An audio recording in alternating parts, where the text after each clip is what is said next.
A'udzu billahi minasy syaithanir rajim. Bareng-bareng semua.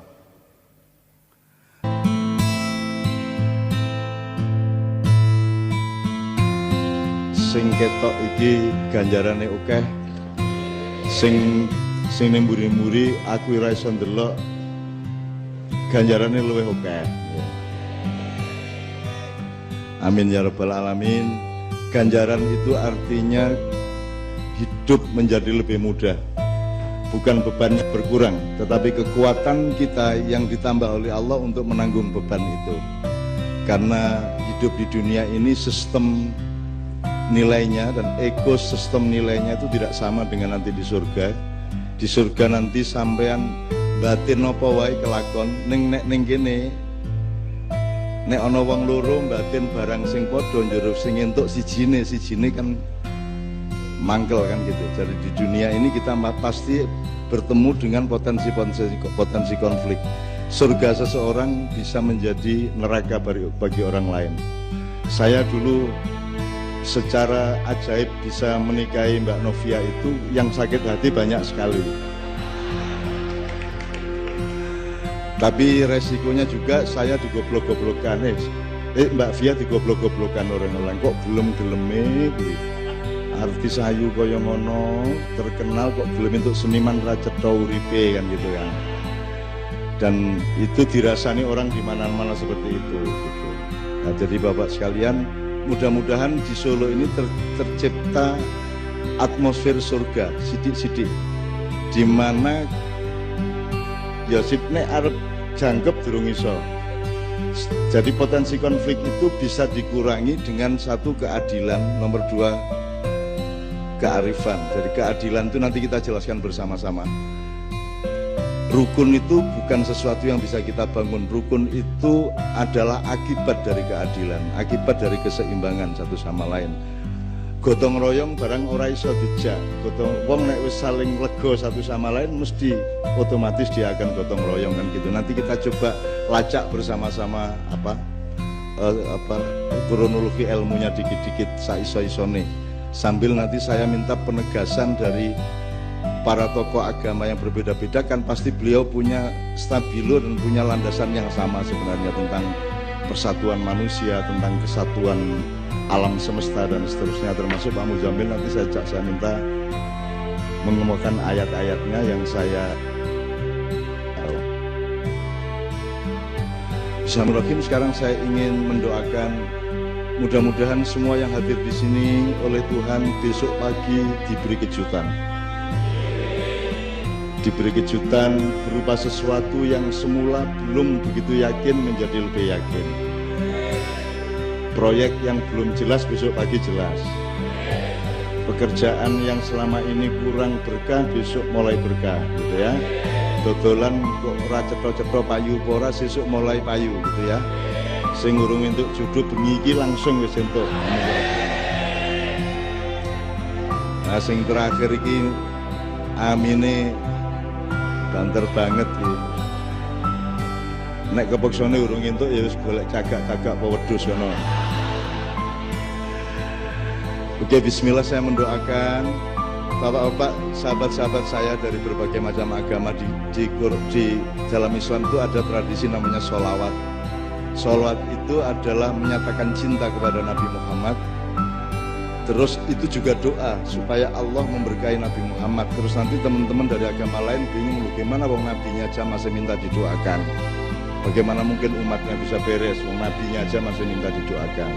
Sebenarnya yang terjadi adalah cinta segitiga. Jadi kalau saya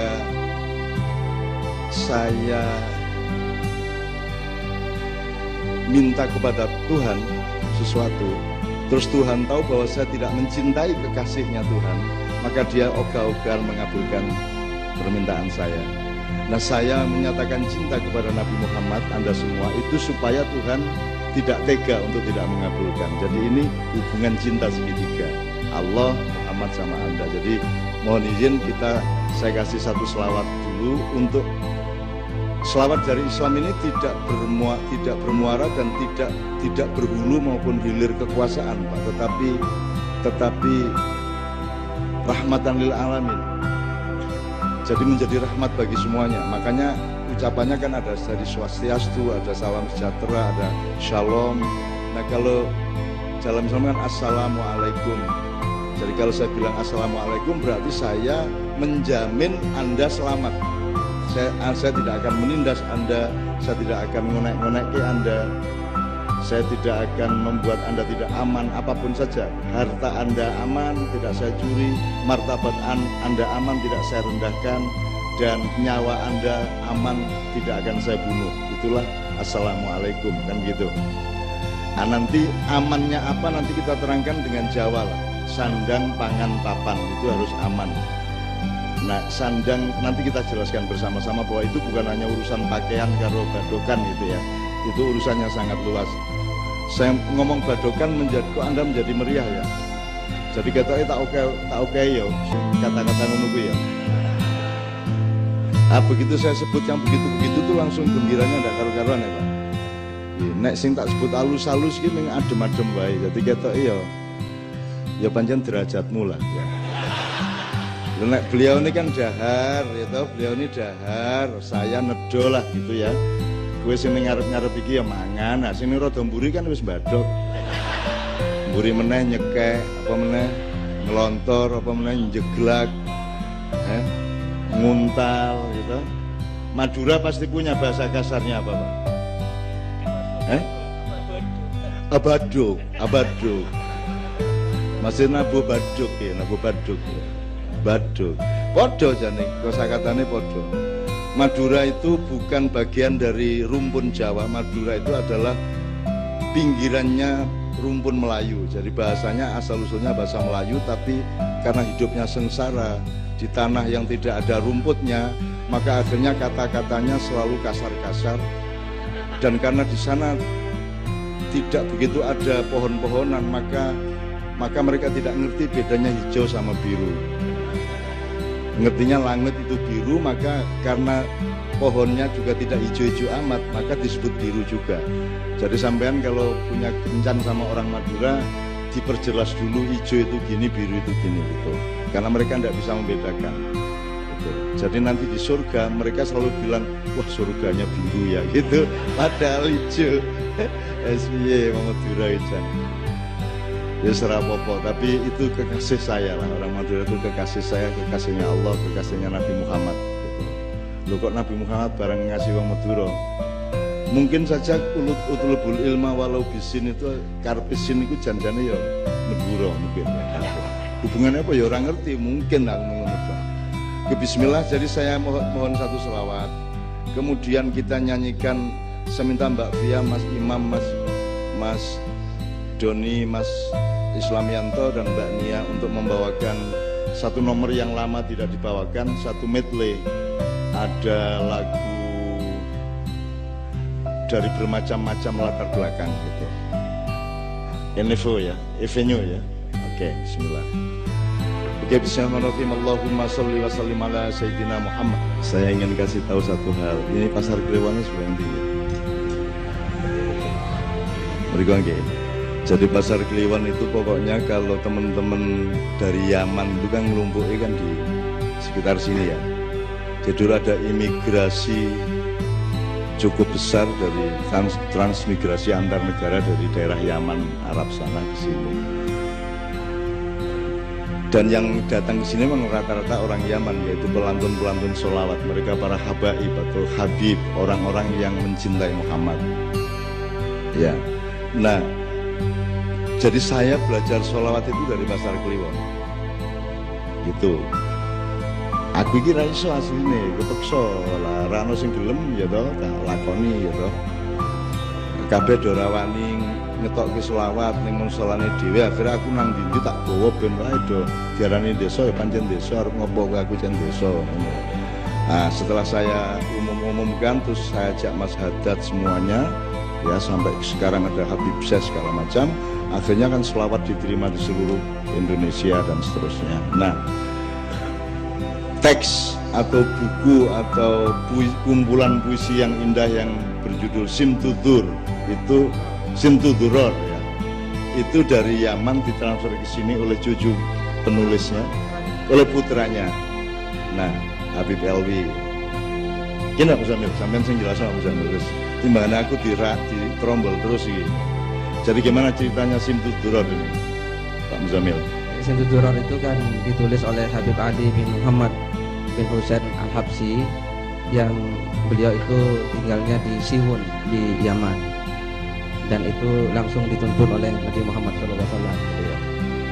Ya, saya tidak akan membawakan seluruhnya ini karena tidak mungkin. Ini kalau dibawakan seluruhnya ini bisa sampai jam 1 ini tok.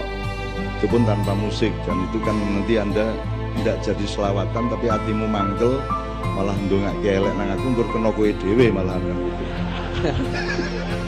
Wong aku nglakoni apik ya to ning kowe mergo kaya nek kowe ngimami sembahyang begawan surate kan ya apik karepmu ning ya miso-miso apa makmummu niku waduh Al-Baqarah modiar iki nah. Pertama modar ning begitu wis mulai meh ceklak-cekluk gawe suwe-suwe metu kalimat thayyibah. Nyun sewu alon-alon. Jadi kita ini punya masalah ya di Solo, ya di Jogja, ya di DIY, provinsi-provinsi, nasional, bahkan masalah-masalah global. Semua masalah itu ada 3 macam. Yang satu masalah-masalah yang kita bisa merumuskan dan insya Allah bisa kita selesaikan. Tapi ada masalah yang agak lebih tinggi, dia punya kans mungkin bisa kita selesaikan, mungkin tidak bisa kita selesaikan. Jadi kita harus punya kategorisasi. Yang ketiga, yang tertinggi adalah masalah yang kita mustahil mampu menyelesaikannya. Satu-satunya jalan adalah kalau Allah menolong kita, kan begitu. Nah, yang ketiga ini cukup banyak jumlahnya. Makanya saya sangat bahagia Solo yang pernah terkenal sebagai kota teroris di seluruh dunia, kan gitu. Malam ini menyelenggarakan deklarasi dari apa ini semacam apa deklarasi itu bahasa Arabnya Pak Muzamil? Istiqlal atau mada fil Arabiyah? Ya, bisa apa? Iklan. Ya, deklarasi bisa, atau kalau seperti Nabi Muhammad kan wasiqah ya. Wasiqah. Yes. Pokoknya gue ya ramudeng toh ya, dikandani apa ya, manut lah, manut itu ya. Tapi pokoknya ada tekad bersama di Solo ini, dan ini kan luar biasa. Jogja aja kemarin malah teman-teman Papua malah mengambil keputusan untuk pergi dari Jogja, dan itu sebuah luka yang bisa panjang akibatnya ya.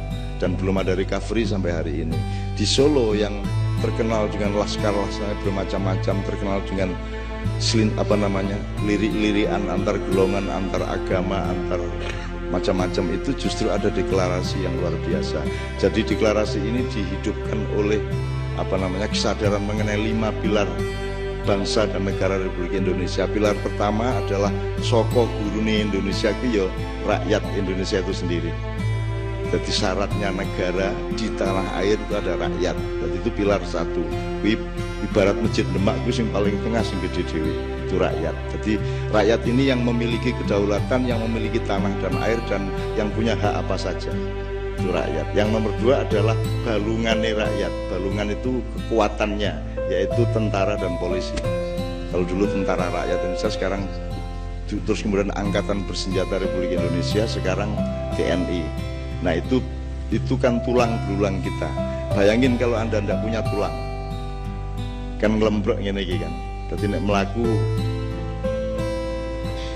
SB, makanya hidup itu harus ada tulang belulang, dan kita harus punya tentara, kita harus punya polisi, kita harus punya kekuatan-kekuatan yang menegakkan badan kita kan gitu. Itu kedua. Yang ketiga, akalnya. Pilar yang bernama akal sehat, yaitu intelektualitas kita, yaitu kaum cendekiawan, para kesatria gitu ya, kaum cendekiawan. Ya cendekiawan itu apa nek di Ponokawan ya Petruknya gitu. Kalau Gareng filosofnya, kalau Petruk itu intelektualnya, Bagong itu seniman budayawannya, Semar itu keseluruhannya kan, kira-kira gitu. Nah, pilar yang ketiga adalah kaum cendekiawan. Maka ada sekolah, ada universitas. Ya, nanti kita jelaskan secara Pancasila nanti kalau ada waktu. Pilar yang keempat adalah kekuatan adat dan kebudayaan. Solo ki beda karo Yojo. Aja njur Solo padha karo Yojo. Ya pancen Solo ki beda karo Yojo. Blangkone ya siji Bendul, siji Trepes kuwi. Aja njur demi perdamaian terus digawe separuh-separuh. Jadi bendol Jogja dikurangi, kene digawe rada bendol sithik, ndak usah. Nek pitik-pitik wae, nek bebek-bebek wae. Supaya kita damai adalah bebek-bebek jangan menyuruh pitik jadi bebek, kan begitu. Pitike dhewe ya aja rasa pengin dadi manuk, kan gitu. Kowe nek wis mangan tempe ya wis tempe kuwi sing paling apik, paling enak. Anggus sore nek ana buntut alhamdulillah, ana tengkleng alhamdulillah. Ning pas onone tempe sing paling apik ya tempe kuwi. Mbangane kowe mangan tempe karo ngelamun tengkleng. Tempene ra penak, tengklenge ra kelakon. Nah bangsa Indonesia kan rada ngono-ngono kuwi to. Ya toh. Apa kurang puas, semua kurang puas ya. Ini jadi yang ketiga, yang keempat adalah adat dan kebudayaan. Apa lagi mau? Itu bom lagi. Gak dibaleni. Iki mesti ana dulur-dulur saka alam yang lain. Serapapun. Berarti mereka ingin disapa. Ya assalamualaikum ya, assalamualaikum. Mereka ingin disapa karena jangan lupa tanah Indonesia terutama Pulau Jawa ini dihuni bersama, tidak hanya manusia tapi juga makhluk-makhluk Allah yang lain. Bahkan ketika dulu manusia akan dibikin tapelnya, tapel itu arcanya, arcone. Itu tanah liatnya diambil nek orang yang Karanganyar ning Sragen aku lali persisnya. Di tanah liatnya diambil di situ oleh pertama Jibril tapi diserang sama iblis. Kemudian Mikael diserang lagi, kemudian Israfil juga diusir sama iblis. Kemudian ketika iblisnya kecapean perang lawan 3 juniornya itu, maka kemudian Israel diam-diam datang ngambil tanah liat itu, langsung dibawa ke surga. Di situ kemudian dia bikin manusia Adam. Maka karena Israel yang bikin sampean, yang bikin patung sampean itu, maka dia yang punya hak untuk ngambil nyawa sampean. Nah, jadi saya kira Anda boleh sekali-sekali lupa Jibril, Mikael, tapi nek karo Israel kudu apik-apik kowe ya. Mbakane kowe engko ana keputusan mendadak di reshuffle kowe lho. Ya kan? Di reshuffle kowe. Apa meneh reshuffle ra nggo alasan kok diganti ngopo ora ana alasane. Sebagai dia carane PAN iso entuk akeh kan gitu. Muhammadiyah iso entuk akeh, ke NU wis beres kan gitu. Dan seterusnya lah, aku rasa ngomong politik ya. Nanti daripada Anda seneng gitu. Oke, itu pilar keempat, adat dan kebudayaan. Pilar kelima adalah adat dan kebudayaan termasuk keraton ini. Ini kekuatan kita dan kita belum punya bentuk negara yang tepat sekarang ini. Kita ini negara republik tidak menghormati orang tua kita. Kita tidak bisa menempatkan keraton Solo ditaruh di mana, keraton Jogja itu letaknya di mana dalam proses kesadaran bernegara kita kan gitu. Sementara semua negara Eropa itu pakai kerajaannya. Ya Inggris, Denmark, Spanyol, semuanya kerajaan dipakai. Kita enggak. Kene iki republik pure, orang nganggo ngurmati apa jenenge leluhur gitu. Nah, suatu hari kita akan rubah semua itu. Bismillahirrahmanirrahim gitu ya. Mbuh sapa sing nglakoni aku ora ngerti. Sebagai suatu hari akan ada perubahan atas pertolongan Tuhan supaya cetha keseimbangan Indonesia itu terus mbiyen iki. Indonesia iki dudu barang anyar. Indonesia iki barang sing terus biyen-biyen kae dinek moyang dulu itu. Dari konstitusinya, filosofinya sampai formula kenegaraannya dan seterusnya. Nah, itu yang keempat. Yang kelima adalah agama dan spiritualitas. Malam ini sebenarnya acara persatuan Solo, kerukunan Solo, tapi kita memakai bungkus keagamaan juga. Wong dari awal wis assalamualaikum kita awal mau. Kate sing donga ya wong Islam, jadi jenenge sing donga wong Islam ya mesti apa meneh wong Madura kan bahasa Arabnya apik banget kae. Gitu ya, tadi ya Bapak ya. Iya, bahasa Arab bahasa Arab wong Madura luwih apik mbangane raja Arab kok piye. Oh tenan kuwi asli kuwi. Raja Arab itu kalau bahasa Arab beneran fushah itu kleru-kleru. Nek wong Madura ki apal setiap kata wong bendina maklari Hajar Aswad kok. Mubeng ning. Jadi wah bahasa Arabnya cantas banget kae gitu. Madura iki kendel. Ning Ka'bah wene wani dagang coba lah. Wani maklaran, ki nek wong liya kan ra wani nek mafia migas ngene kan wanine ya ning Jakarta. Nek wong Madura ning ngarepe Ka'bah wani maklaran. Terus kamu kok berani maklaran di sini gitu kan? Ono misalnya Nabi Muhammad ngutus wong gitu, terus dia jawab kamu Madura. Loh, semua umat Islam merindukan untuk mencium yang engkau cium wahai Rasulullah. Engkau dulu mencium Hajar Aswad dan semua umat Islam yang datang ke Mekah ingin mencium Hajar Aswad. Aku ini hanya berusaha memudahkan mereka semua ya Muhammad. Bahwa mereka kemudian ngasih saya uang itu karena mereka akhlaknya tinggi.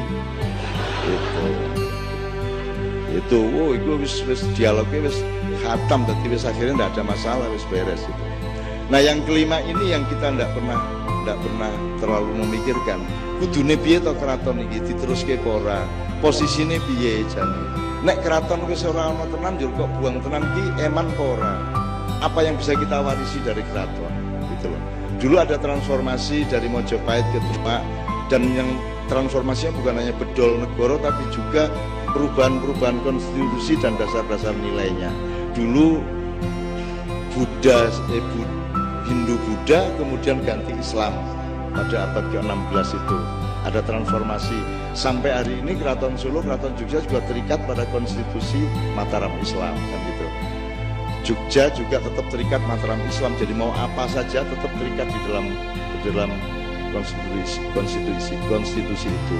Nah teman-teman sekalian, mudah-mudahan di relasi kita di Solo ini dengan kesadaran dan diikuti oleh studi-studi, penelitian-penelitian dan perumusan-perumusan.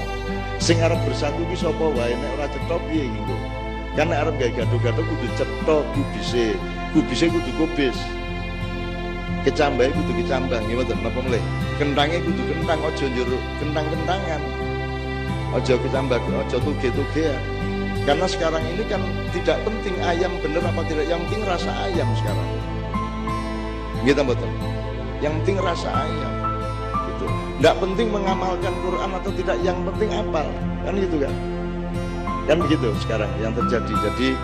Jadi Islam ini diterapkan juga, saya kira agama-agama lain pandek pada level simbolik kultural gitu. Jadi terlalu mengandalkan sing tok moto, kasat moto gitu. Jadi sing penting ki kuplukan kaya Pak Muzamil kaya Cak Nun gawe. Syukur-syukur baduke ireng kan gitu. Nek baduke kurang ireng berarti sembayangi kurang suwe kan gitu. Terus ora ana watune ki ning klosone kan gitu. Gitu. Jadi Rasulullah berjanji besok-besok kalian akan bercengkerama dan bersendagurau dalam kenikmatan Allah di telaga Aud, gitu kan? Terus sebagian umat bertanya kepada Nabi Muhammad, ya Rasulullah, bagaimana engkau tahu itu umatmu atau bukan? Terus ada kalimat jawaban, simahum fi wujuhim min athari sujud. Ada tanda di wajahnya yang menunjukkan bahwa dia itu rajin bersujud, kira-kira gitu ya. Nah supaya ketorong kena gitu Nabi Muhammad ini bicara ireng. Begitu Nabi Muhammad langsung ini.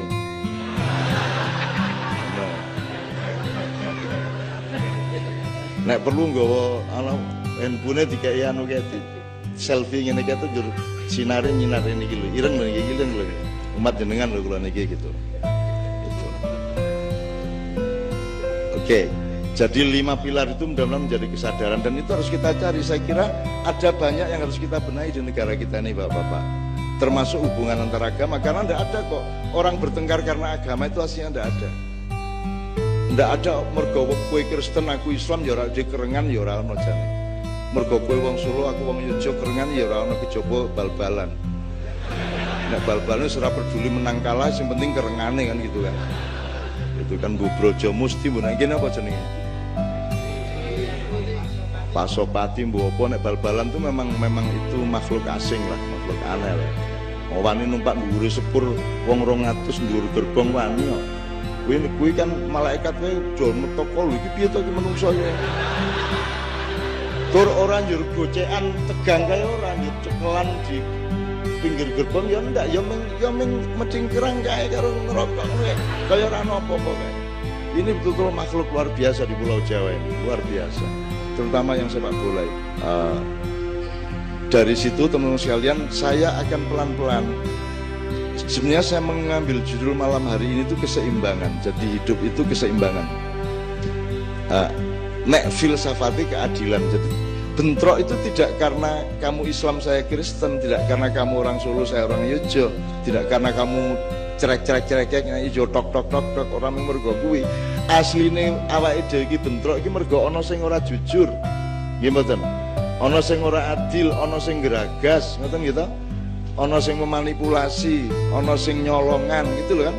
Ana sing menikam dari belakang, ada yang curang gitu-gitu itu. Jadi sebenarnya ada yang merusak keseimbangan di antara manusia. Maksud saya keseimbangan itu gini loh.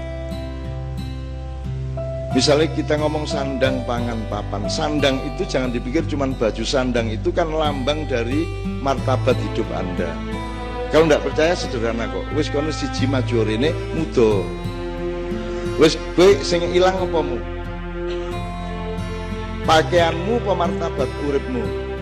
Martabat. Jadi sandang dalam filosofi Jawa itu maksudnya adalah eksistensi dan martabat kehidupan. Makanya dodot ira kumitir bedah ing pinggir. Nek ana wong wedok kaya ana misalnya pramugari kaya kan omahe adoh tukang jahit.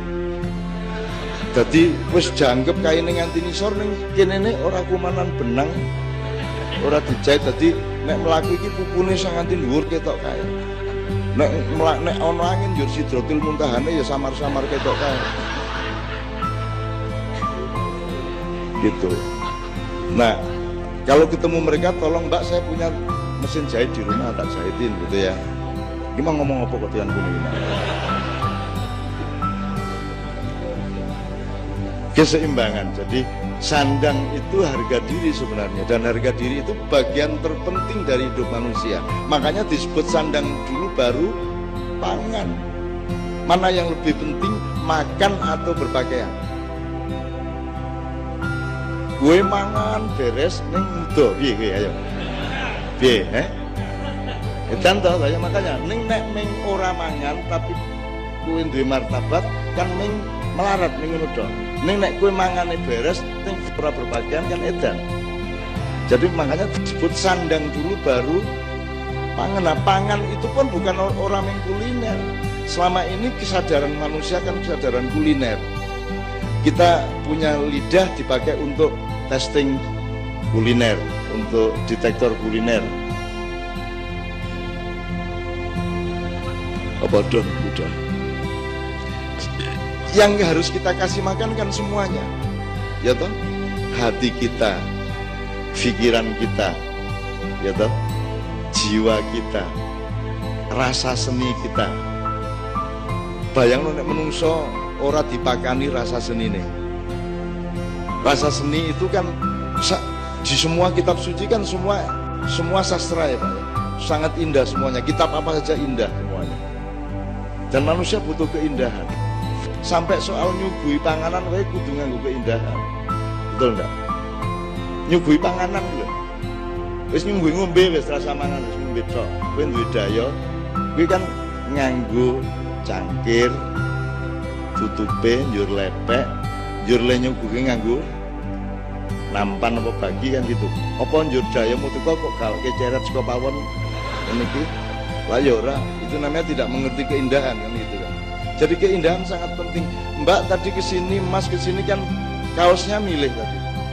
Milih kan. Itu pilihan apa? Pilihan ilmu, pilihan politik apa pilihan indah? Pilihan indah. Dan itu setiap hari. Setiap hari. Jadi keindahan tidak bisa kita elakkan. Jadi teman-teman sekalian, itu namanya pangan. Nah, papan itu baru nanti urusan pilkada.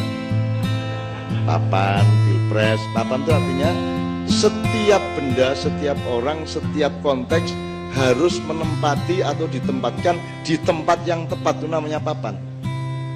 Erong kuwi dadi erong kalau letak di situ, Mas. Betul enggak, Mas? Goblok iki dadi martabate ono. Nek tak salah iki kene, kuwi kudu ngene iki, Mas. Nek tak kene ngene, kowe wis ora percaya aku. Ya lah Mas. Wis wis, aku mau munggah kono terus ngene kita iringke apa tayan ngene terus edan to kuwi.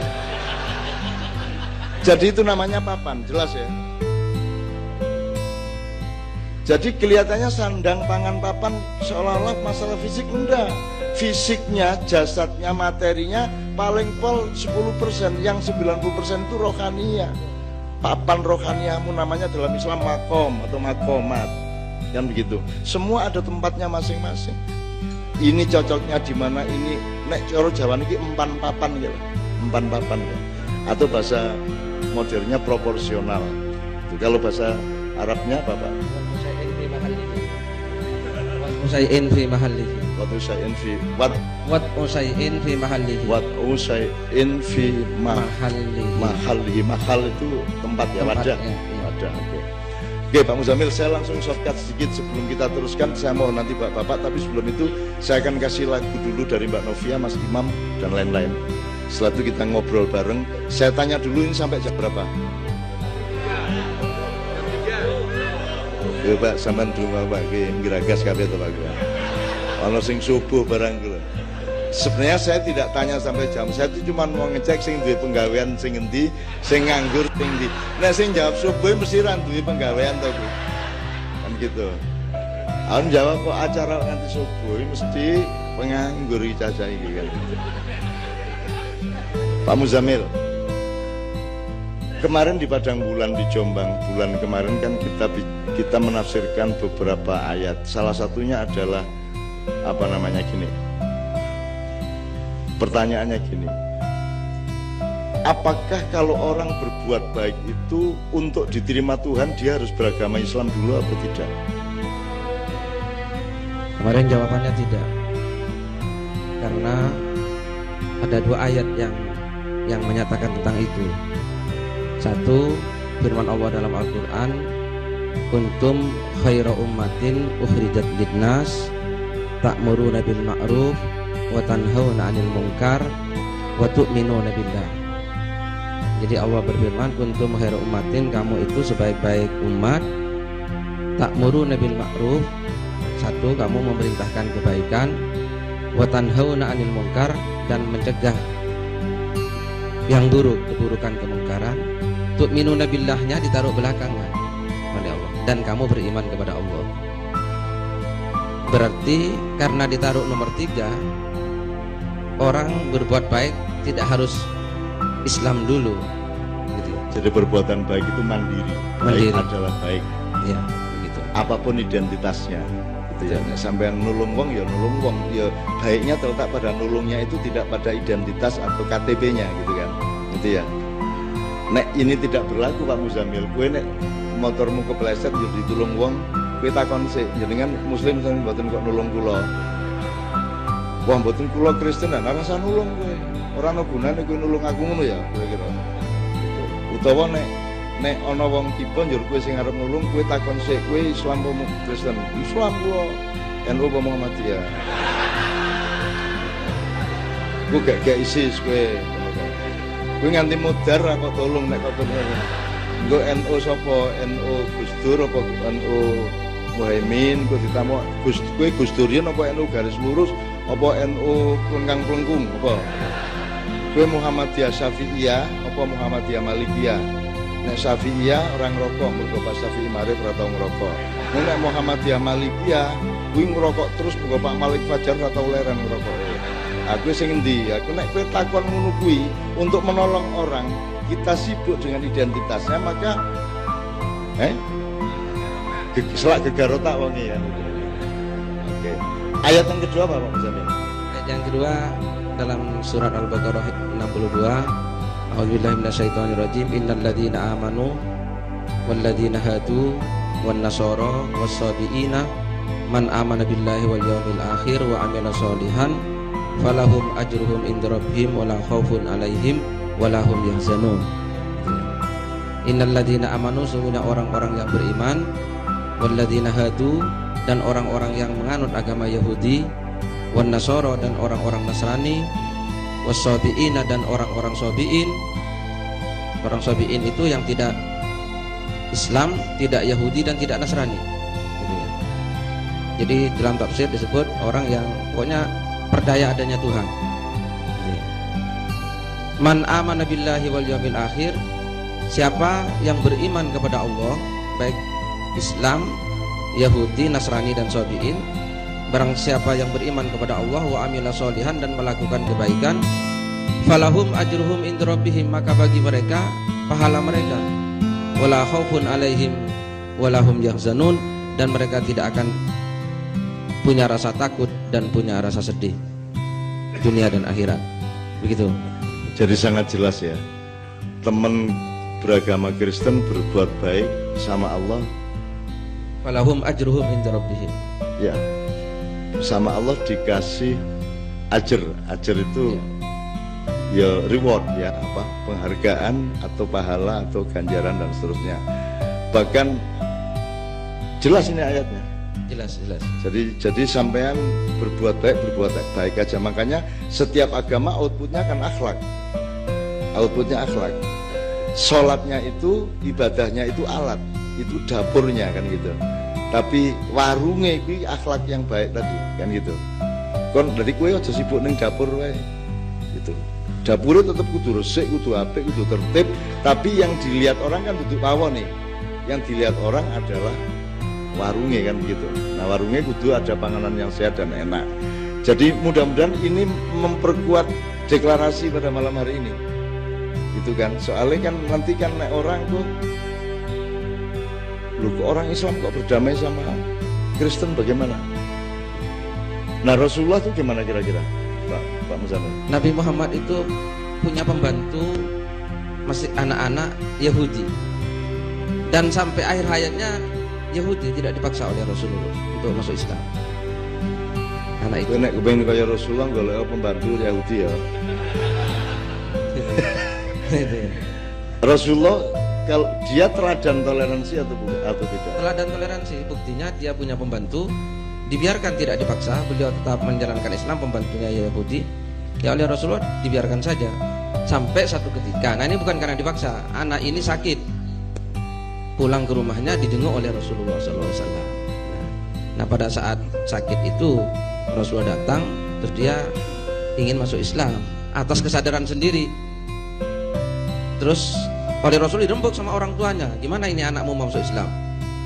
Ternyata orang tuanya setuju. Orang tuanya bilang, ati Abul Qasim, taati, manutlah kamu kepada Abul Qasim. Nah, kesadaran sendiri, bukan karena dipaksa oleh Rasulullah. Jadi selama bertahun-tahun dia Yahudi dan tinggal serumah dengan Rasulullah. Ini kan mana ada toleransi seperti ini?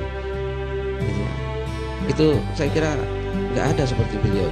Kalau sekarang pakai konstitusi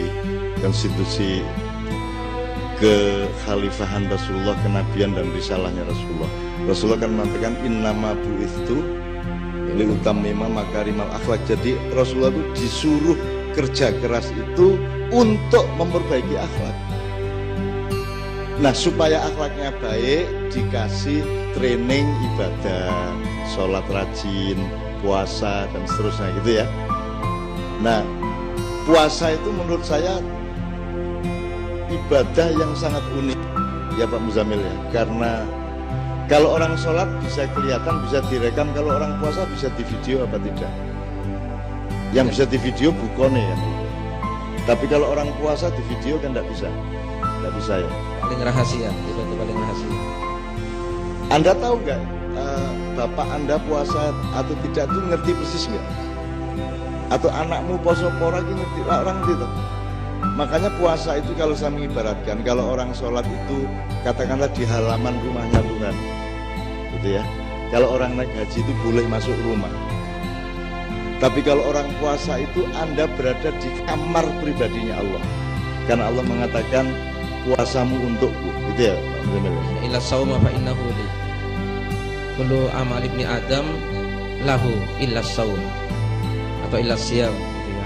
Apa saja ibadahmu itu untukmu kecuali puasa. Jadi sebenarnya puasa itu sangat tinggi, sangat menggembirakan, sangat menawarkan berkah, sehingga kalau kita mau bikin hari raya seharusnya hari raya itu ya puasa itu. Jadi mulai tahun depan kalau bisa begitu masuk Ramadan kita hari raya. Yang kita rayakan tuh Ramadannya itu, karena kita sedang deket-deketnya sama Allah. Kita di kamar pribadinya Allah. Nah, selama ini yang dirayakan kan begitu selesai Ramadan, hari raya. Apa sebabnya? Mergo yes, wis entuk badok kan gitu kan. Terus hari raya kan gitu. Kita ngono kan.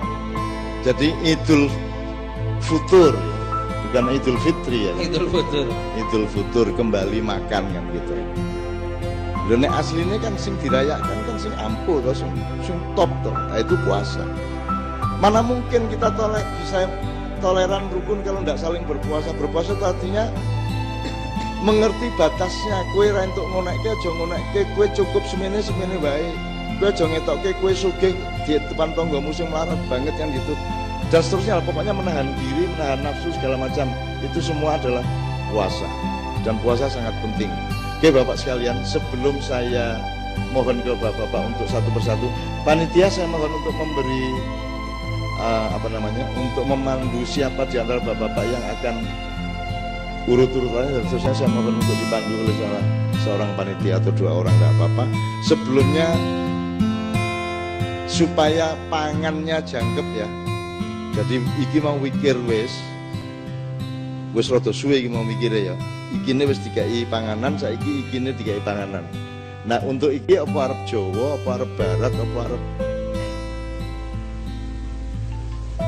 semau-maumu.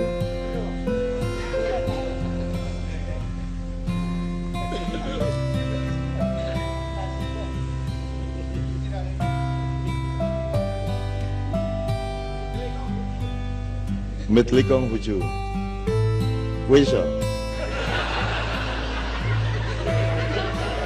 anak mengusul wae gampang, sing nglakoni iki kowe iki ya.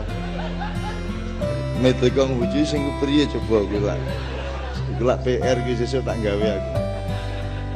Mitlikong buju, oke, besok kita tolong kita membebaskan diri dari simbolisme yang kadang-kadang tidak substansial. Jadi kalau ada orang pakai lagu Arab itu tidak serta-merta sama dengan Islam gitu ya.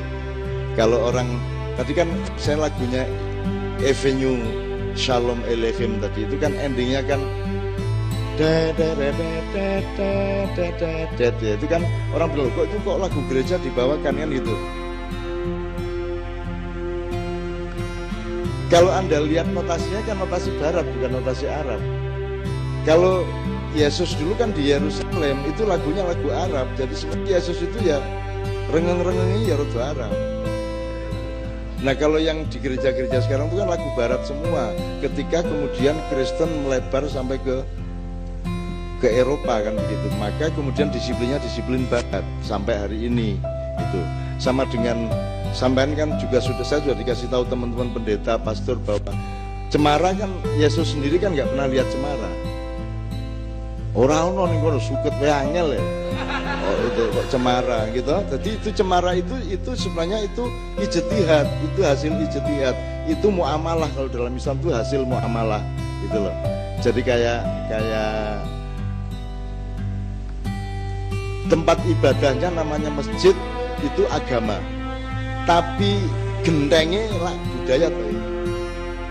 Begini guys, kue sholat Jumat kudu nutupi aurat, itu agamanya di situ, nilai agamanya. Ning nutupi aurat kok wujudnya nganggo kaos karo sarung, itu budaya, betul nggak? Asal ini budaya untuk ora dalam beragama. Nek ora untuk budaya berarti diganti alam. Ya. Kan banyak orang yang persoalkan budaya itu haram. Berarti gue naik sembahyang nganggo belara. Kok ubel-ubel gini-gini gitu. Apik banget gue. Jadi budaya itu tidak bisa kita elakkan karena kita hidup itu pasti melakukan budaya kan gitu. Pari ya ditutu kan gitu. Setelah ditutu diliwet kan gitu. Setelah diliwet kasih sayur, itu semua budaya. Nek budaya lain tuh berarti mangan pari. Berarti jaran kepang gue, jaran kepang mangan pari gitu. Bang biar bang, semarai ya, tiga gae.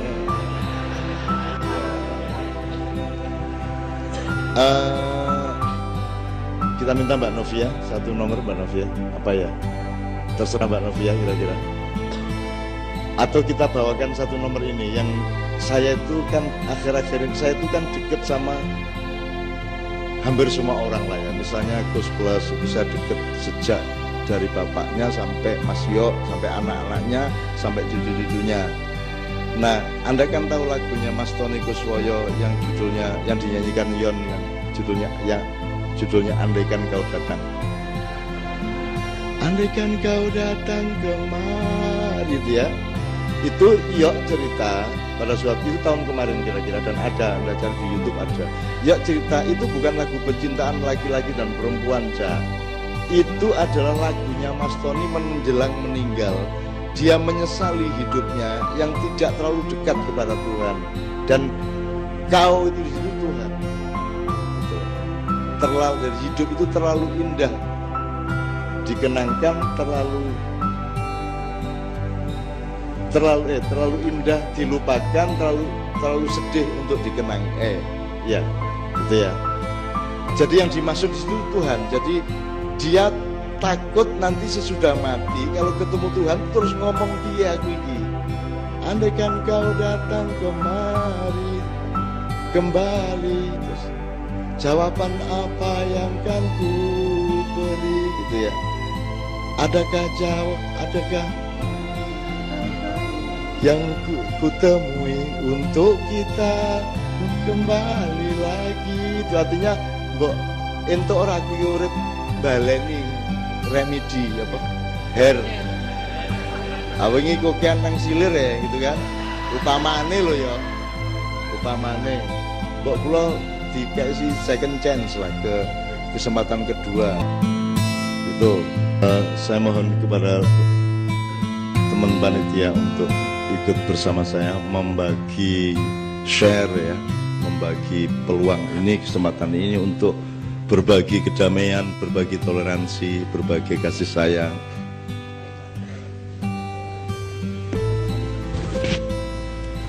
Monggo Mas, kita persilakan satu persatu barangkali. Ya. Monggo Mas. Siapa yang kita persilakan? Ya, yang dilaksanakan di kota Pekalongan itu kerjasama Menteri Pertahanan Bapak Arya Miza Aryakutu bersama ulama ahli Thariqah Al-Mu'tabarah An-Nahdiyah yang dipimpin oleh Maulana Sayyid Habib Lutfi bin Muhammad bin Yahya Pekalongan. Dari sini yang berangkat 8 personil dari pengurus dan anggota Jatman Jam'iyah Ahli Thariqah Al-Mu'tabarah An-Nahdiyah, dan juga dari pondok pesantren 1, sehingga 8 itu datang ke menghadiri konferensi internasional ulama sedunia yang dihadiri oleh 49 negara, termasuk dari Amerika juga hadir ulamanya, dari Inggris juga. Nah, di situ yang dibicarakan seperti yang kita laksanakan malam ini. Maksudnya di situ adalah membela negara masing-masing, termasuk kalau malam ini di Surakarta ini dalam rangka juga membela Surakarta, umat Islam dan umat-umat yang lain dari berbagai agama yang ada di Surakarta. Sehingga deklarasi tadi itu disampaikan bersama oleh masyarakat dan tokoh agama di Surakarta yang disampaikan Bapak Kapolresta. Di Pekalongan kemarin selama 4 hari itu, konferensi itu diantaranya menekankan bagaimana toleransi antara umat beragama, karena terjadinya bom bunuh diri di berbagai negara, termasuk di Iran, di Syria, dan kita saksikan semua, termasuk di Surakarta yang sebelum hari raya itu kecil. Itu karena memang tidak adanya toleransi.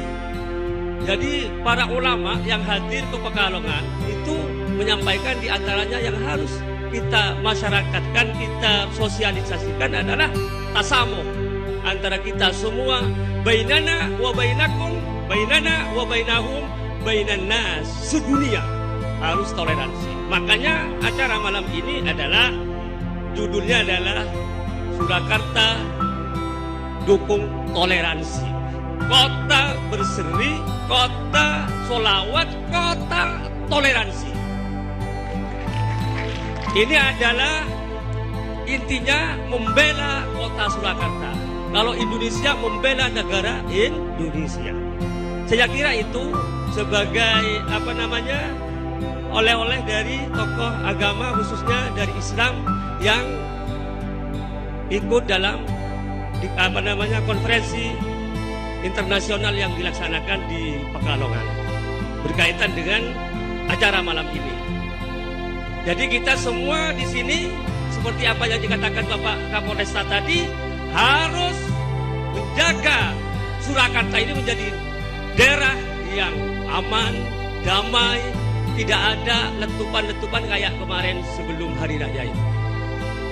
Kita harus lawan semua kalau ada seperti itu dan kita jaga betul. Dan kita tolak kalau ada orang yang mau merusak tatanan kita bermasyarakat dan bernegara. Saya kira itu. Assalamualaikum warahmatullahi wabarakatuh. Ya, untuk selanjutnya dari Romo Antonius Budi Wihantono dari Katolik Indonesia. Baik, selamat malam. Selamat malam. Selamat malam Pak MH. Tadi dikatakan temanya keadilan ya. Kalau di Katolik itu jarang bicara mengenai keadilan Pak. Jarang. Karena keadilan itu belum ada nilai plusnya. Menggek kudune gitu. Menggek kudune ngono pancen. Nek aku ngresnani wong tuaku ya pancen kudune ngono. Tapi masalahnya di Indonesia ini untuk sampai ke keadilan saja tidak bisa. Banyak yang tidak bisa. Bahkan walaupun demikian orang Indonesia dikatakan paling bahagia. Arti penjarawe dadah guyu gitu ya. Arti penjarawe dadah guyu, nek orang-orang asing itu tutupi isin. Nek wong Indonesia arti penjara saya dadah itu. Ya, seneng gitu saja. Seneng gitu. Kalau gereja Katolik itu bicaranya bukan keadilan, tetapi kemurahan hati. Kemurahan hati itu lebih keadilan. Dengan murah hati itu orang berbuat lebih. Dan kalau belajar dari Isa Al-Masih itu yang menjadi utama itu hidup selalu digerakkan belas kasih, itu jadi dasar. Nah, kalau mau dipakai sederhana, nek wong ndirasa mesake itu ora ana wong sengsara. Nek kalau ada orang ndirasa mesake, aku mesake wong tuaku, ora ana wong tua sengsara. Aku mesake kancaku, mbuh kuwi muslim, mbuh katolik, mbuh Buddha, mbuh Hindu, itu tidak ada orang sengsara. Maka sebagai dasar itu lalu kemudian hatinya digerakkan oleh belas kasih, dan itu nanti akan menjadi kemurahan hati. Dan memang anehnya dalam ajaran Katolik itu biasanya kalau orang itu mengatakan, kalau ambil simbol-simbol itu kan yang luar biasa. Itu misalnya kalau Mike Tyson itu gelarnya si leher beton. Lalu kalau si siapa Chris John itu naga. Tapi kalau dalam Isa mengajarkan, apa yang kamu lakukan bagi saudaraku yang paling hina itu kalau bukan padaku. Maka ketika memperlakukan orang-orang yang kita anggap hina itu memperlakukan pada Tuhan sendiri. Nah, ini hanya bisa dengan gerakan cinta kasih, belas kasih. Maka kalau di Solo ini juga didasari dengan gerakan pertama belas kasih, di situ tidak akan ada hal-hal yang buruk. Demikian dari saya. Terima kasih. Terima kasih Romo. Selanjutnya Pendeta Anton Karundeng dari Kristen, kami persilahkan.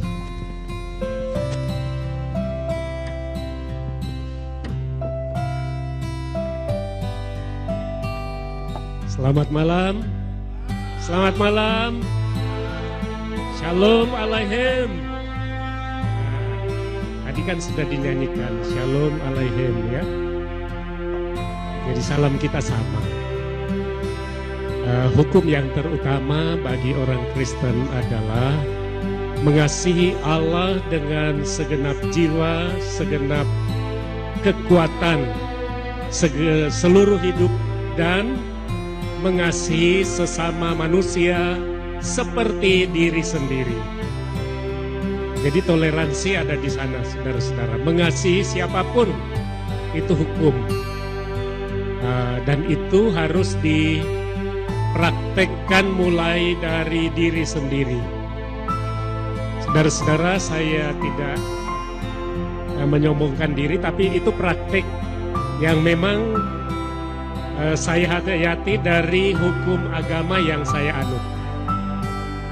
Saya punya pembantu sejak istri saya itu umur 14 tahun. Kemudian dia punya cucu ponaan, ikut.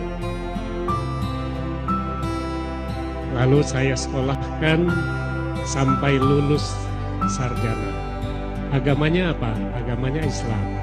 Saya tidak melihat dia dari agamanya, tapi sebagai sesama manusia.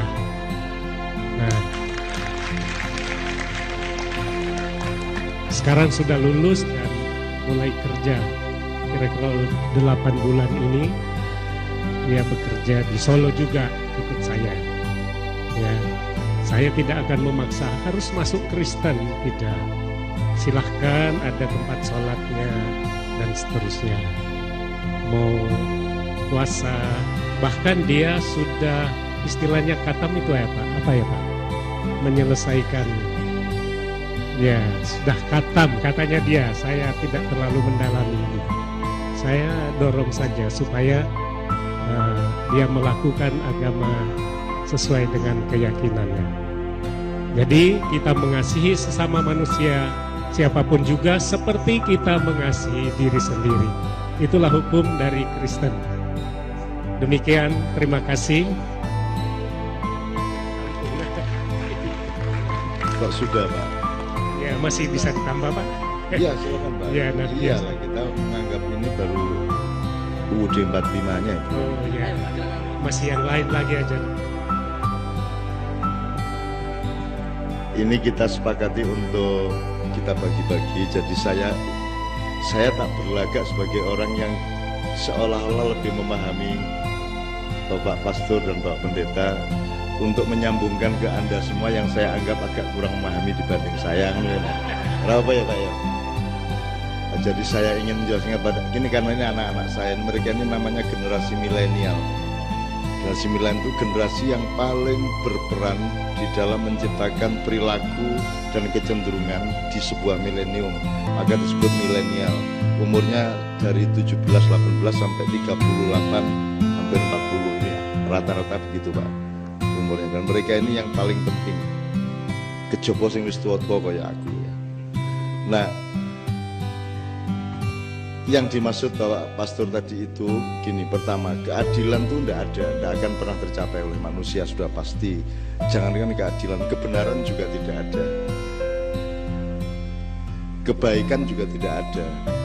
Kalau sejati, kalau yang kita lakukan itu hanya menuju kebenaran, menuju kebaikan, menuju keadilan. Jadi yang dinilai pada manusia adalah perjuangannya menuju gawang atau goal keadilan itu. Benar saja yang cuman satu, kan ada benar salah, baik buruk gitu.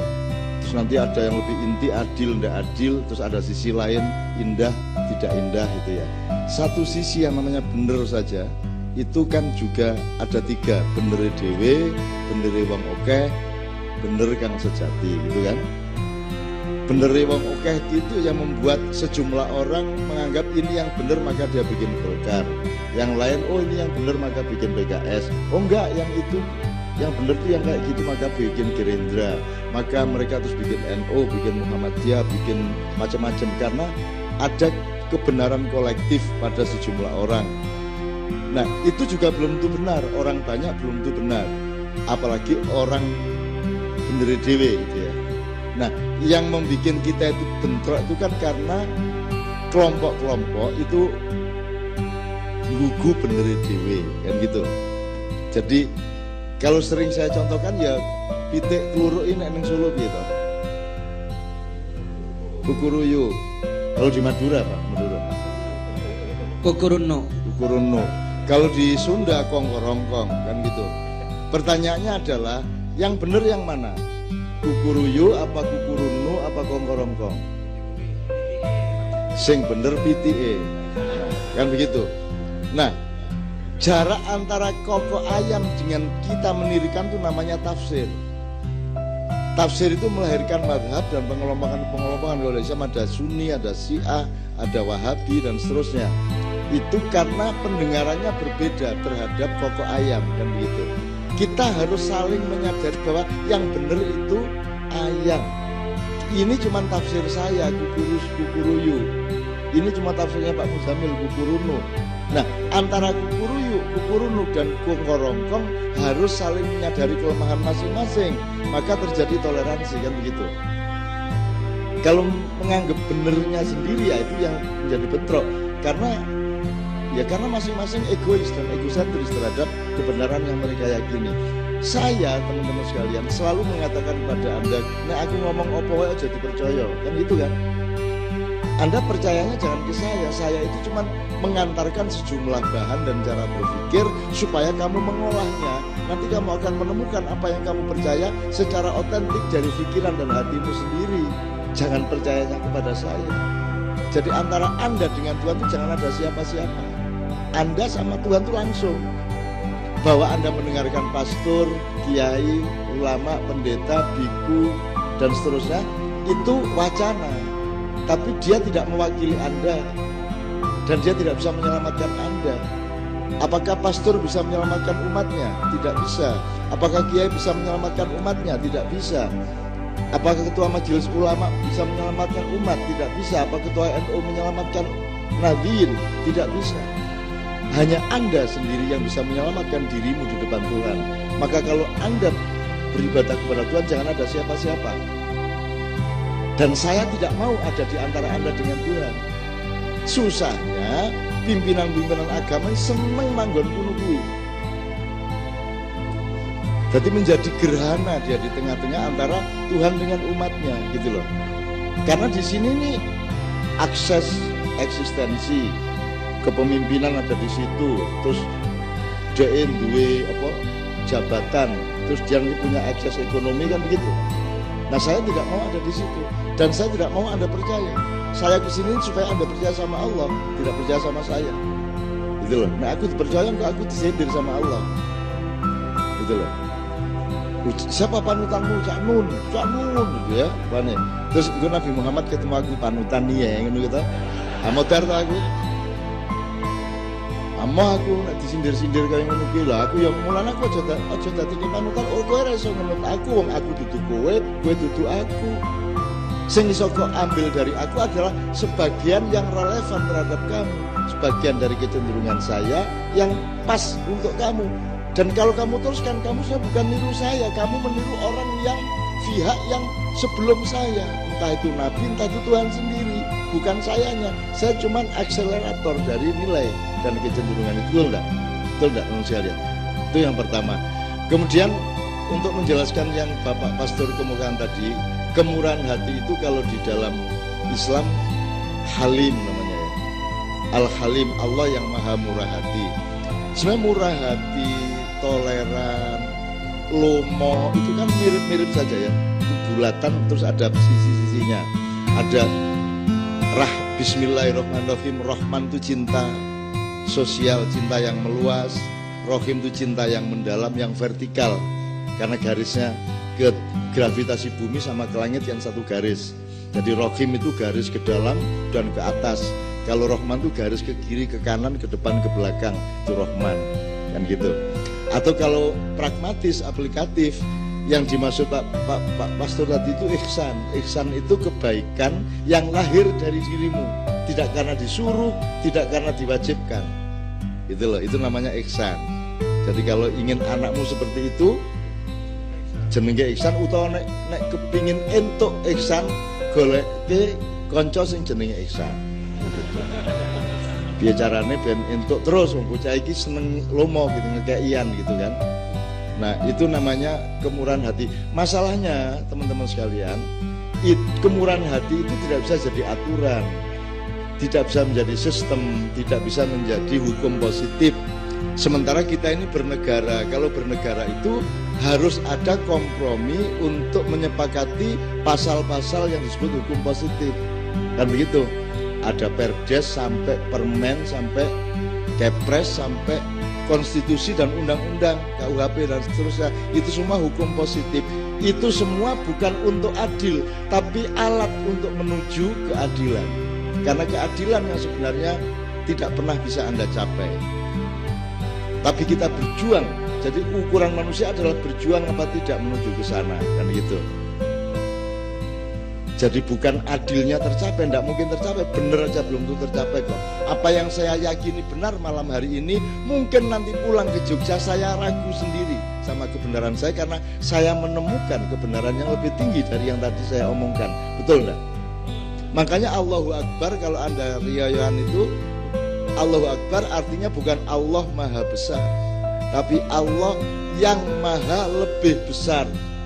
Lebih besar itu kan berarti gak leren. Lebih besar lagi, lebih besar lagi, lebih terus nggak berhenti. Dia dinamis, jadi dia tidak statis. Bukan Allah yang maha besar seolah-olah dia material yang ukur kebesarannya bisa diukur. Enggak, Allah itu maha lebih besar.